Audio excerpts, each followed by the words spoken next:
Ladies and gentlemen, we are back doing another external review. This time we're doing it on the STI 2011 Marauder in 9mm. Okay, before we get moving, we're going to certainly make sure that the pistol is in fact unloaded, clear, hammered down. We're going to set her down.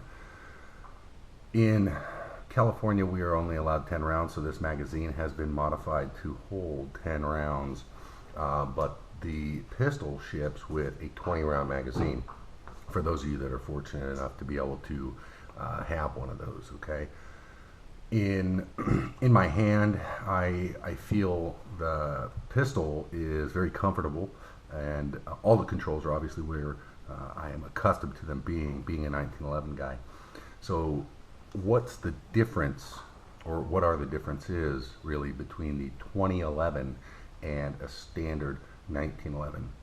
Well, the only real difference is in the frame of the firearm. It's built on what's called a modular frame. What that means is the frame has modularity. You can change things out. So this component of the frame, running back to here, is steel. It's all steel. This component of the frame, the grip portion, is a nylon reinforced polymer, and it is attached to the steel via bolts. Okay, this bolt, and then this one up front. Okay, so you can take the grip portion out and exchange it for something different. So a lot of guys do that. Now, in true strategic defensive solutions fashion, we are going to start at the front, work our way to the rear. We also know that the gun is unloaded and clear. We are going to check the barrel fit, so don't freak out when I stick my finger in the muzzle. Okay. One thing, it's not really a gripe, it just is what it is. The barrel protrudes a little bit from the front end of the gun. You can see that.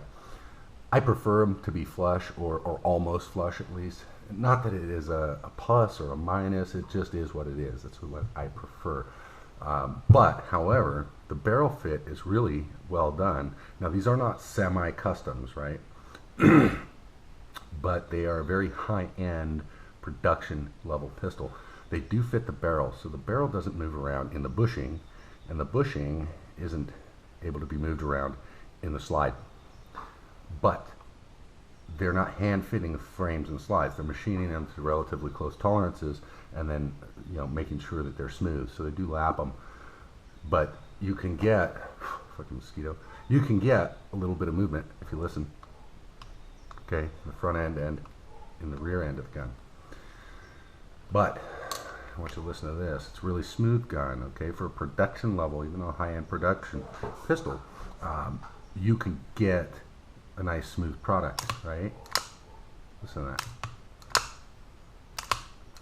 Okay, it is a pistol that is at least as smooth, if not smoother, than many of the semi-customs I've had my hands on, while not being as smooth as others. Okay, all in all, the build quality of the pistol is relatively high. Okay, it's pretty top notch. Minus some of the small things you would expect on a pistol of a higher price point. Now, again, carrying the theme from front to rear, it comes with a Dawson fiber optic front sight. They do flat top the slide, which is kind of a nice touch. I like that. And they have front cock serrations, right? It's also ball cut, all right? Now, as far as the front cock serrations go, they're very positive, okay? They give you a lot of traction. And like I said in a previous video, as a left-handed shooter, if I'm coming over the top of the gun, excuse me, I'm not clearing, I am blocking the ejection port, partially or completely, depending on how quick I'm going and where my hand placement's at. So my brain tells me when I have malfunction, work off the front of a gun. So this gives utility for a guy like me. If you're a righty and you just always go over the top, you're probably never going to get in the way of the ejection port there, okay? The machine work on the gun is very clean. You don't see any chatter marks, right? It doesn't look like a rat with popsicle sticks did the work. All the machining work, the engraving work that's done, lettering, it's all very clean, okay? Now, rear barrel fit, right? You can't push down on it. It locks up very, very tight. You can't get it to rock. So the barrel fit itself is very well done. And in my experience, now I've only got about 1,000 rounds out of this pistol. but in my experience, it's been 100% reliable, no issues with feeding, firing, extraction, or ejection.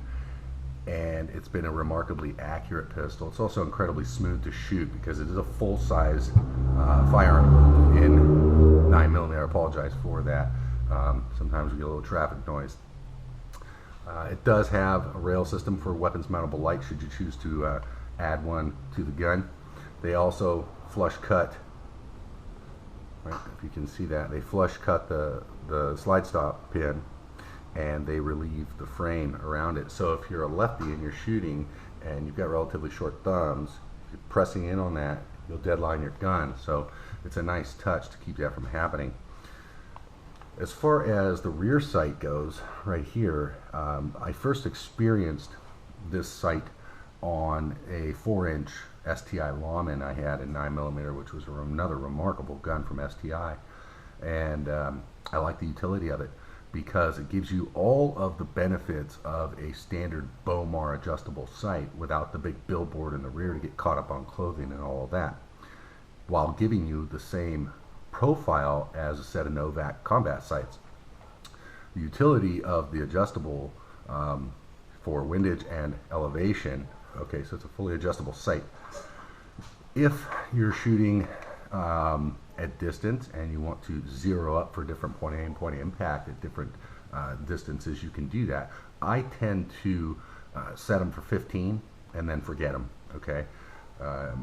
But you can cater the point of aim, point of impact to the ammunition that you're utilizing or the distances in which you're shooting, which is nice.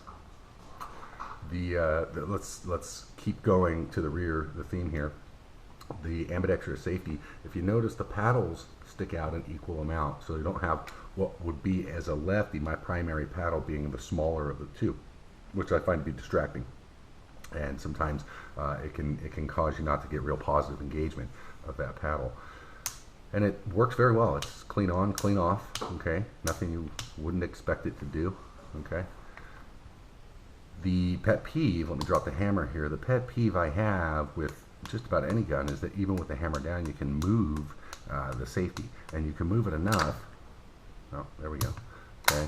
You can sometimes move it enough there, right, to lock the gun up. The only pistols that I come in contact with that don't have that issue, and we're going to call it an issue even though it's kind of the industry standard, if you will, is pistols that I have fit with a specific safety, okay? So all the semi-customs that I'm running into, they all have the same issue, okay? And it's one of my pet peeves. Now, when I got this pistol, I'm not going to say it was absolutely perfect. From a functionality standpoint, it was. But I'm kind of a bit of a freak when it comes to the trigger, and the trigger wasn't very good. There was some creep and a little bit of pre-travel, and it was a little gritty. You got a little disconnector click, things of that nature. So we went in, we cleaned that up. Now you've got your free movement, right? And then you hit the wall, and then bang, it's a real clean 3 1/4 pound let off. Okay, real clean. Resets nice and short. Come back, nice clean trigger break. When I got the pistol, when you would run the slide nice and slow, it would almost want to hang up on the disconnector, okay? It doesn't do that now, okay? So we addressed those issues. None of them were impeding the pistol from the standpoint of reliability. It's just kind of a felt pet peeve of mine. So we go ahead and we address that stuff. If you notice, the hammer runs very smooth. So they do some fitting, okay, to make sure that those things are really smooth and they're running nice together. The beaver tail, it fits really well, okay, especially where the web of the hand and the palm impact the frame. And the beaver tail, it's a very comfortable gun in the hand, right? What they don't do, and you would see this on your semi-customs, I'll give you a real close look here, is the top is not blended, okay? But it's fit well to the tangs, and it's fit well to the frame in that respect, but when depressed, it's not fit to the top, okay? They're not grinding those down like they would in others. As far as the frame itself goes and the checkering, this is all molded, okay? This checkering in the front and in the rear, it's molded checkering. So it does a pretty good job, but it's not as aggressive as checkering on metal, right? So that's why some of these dudes, they get one of these pistols and then they switch out the frame with something that's been stippled from a factory somewhere. It's got a humongous mag well though, okay?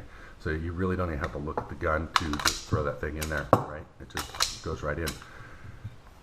Now, the Marauder traditionally ships with a shoveled out mag well. It's beveled in on the sides here. Mine didn't come that way. I don't know why. It doesn't really matter to me. I don't care. But they generally do. Now, the other thing that separates the 2011 from the 1911 is the fact that it is a double stacking firearm. Okay, it's not a single stack gun. I think we're about at the end of this review, but what I will close out by saying is, for the money, this is a very well built firearm. I've had, like I said, no issues from a functionality standpoint with this pistol.